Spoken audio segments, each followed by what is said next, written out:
मध्य प्रदेश का, जहां हमारे संग जुड़ते हैं हेमंत नागले। जी हेमंत, बताएं कि आज क्या क्या खबरें हैं जो सुर्खियों में बनी रहेगी।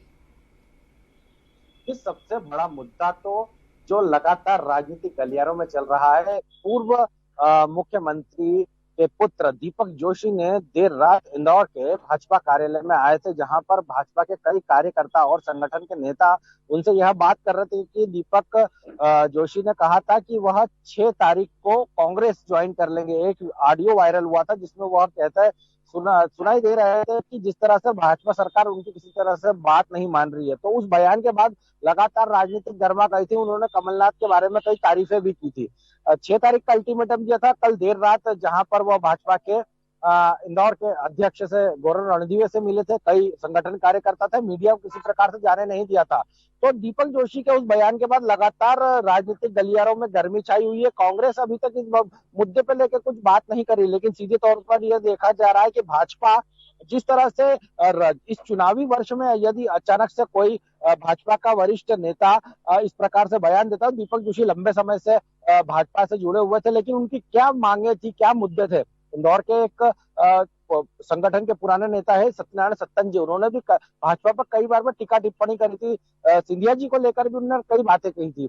तो क्या लगता है इस बार शायद तक जो चुनावी माहौल है, इसमें शायद तक जो सीटों का उलटफेर है वह देखने को मिल सकता है। और दीपक जोशी जहां फोन पर और सोशल मीडिया पर कई तरह से बयान देते हुए, लेकिन देर रात जब मीडिया ने उनसे बात करना चाहिए तो वह मौन थे। शायद उनके मौन मौन का जो मतलब है वह कई मायनों में लगा जा रहा है। भाजपा कह रही है कि वह बात मान गए, कांग्रेस कह रही है वो बात नहीं माने हैं, लेकिन यह सिर्फ बयानों की बात का वक्त बचा है। यदि दीपक जोशी कांग्रेस में शामिल हो जाते हैं तो शायद तक इस चुनावी वर्ष में भाजपा के लिए कई उलटफेर की बात हो सकती है। यह राजनीतिक गलियारों की बात हो गई। बात की जाए अपराध की, तो इंदौर के अनपूर्णा थाना क्षेत्र में कुछ ही समय पहले एक सूचना मिली थी कि एक महिला की मौत के बाद परिजनों ने हंगामा किया है और परिजन उसका शव लेकर बैठ गए हैं। कुछ ही समय पहले युवती की शादी हुई थी और नई विवाहिता थी, लेकिन ससुराल पक्ष पर वह आरोप लगा रहे हैं कि उन्होंने हत्या कर दी और उसके बाद उन्होंने शव को घर के बाहर रख दिया। इसके लिए चक्का जाम हो गया। तो यह हो गई अपराध की बात। अब बात की जाए मौसम की, तो मौसम का मिजाज फिर एक बार फिर बदला है। देर रात जहां वापस से पारा जो है बढ़ गया था और देर रात गर्मी का सामना रहवासियों को करना पड़ा, इंदौर रहवासियों को, लेकिन सुबह होते होते फिर बादल की छांव दिखाई दी। अभी भी तेज धूप है, लेकिन उसके बाद जो ठंडी हवाओं के कारण अभी भी मौसम सामान्य सा बना हुआ है। बात की जाए कोरोना की, तो कोरोना के मरीज फिर से कम हो गए हैं। कल जो स्वास्थ्य विभाग द्वारा बुलेटिन जारी किया उसमें केवल एक ही मरीज पॉजिटिव आया था, जो कि अच्छी खबर है क्योंकि मॉकड्रिल शासन प्रशासन द्वारा कर ली गई थी और कोरोना के मरीज वापस से कम हुए, जो आम जनता के लिए राहत की बात है। जी जी, कोरोना को लेकर प्रशासन की क्या सुरक्षा व्यवस्था की गई है।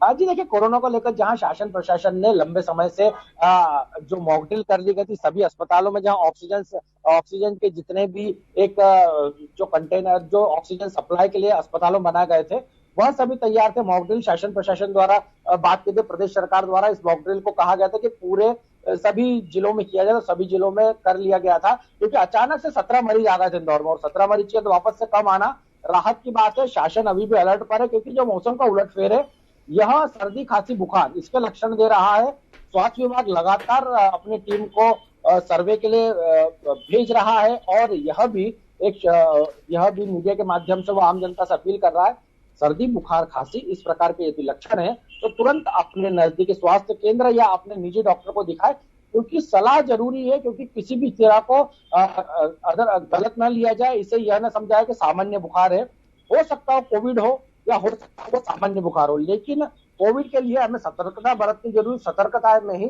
सावधानी है, यही स्वास्थ्य विभाग और जिला प्रशासन कहना है। जी जी, तमाम जानकारियों के लिए धन्यवाद हेमंत।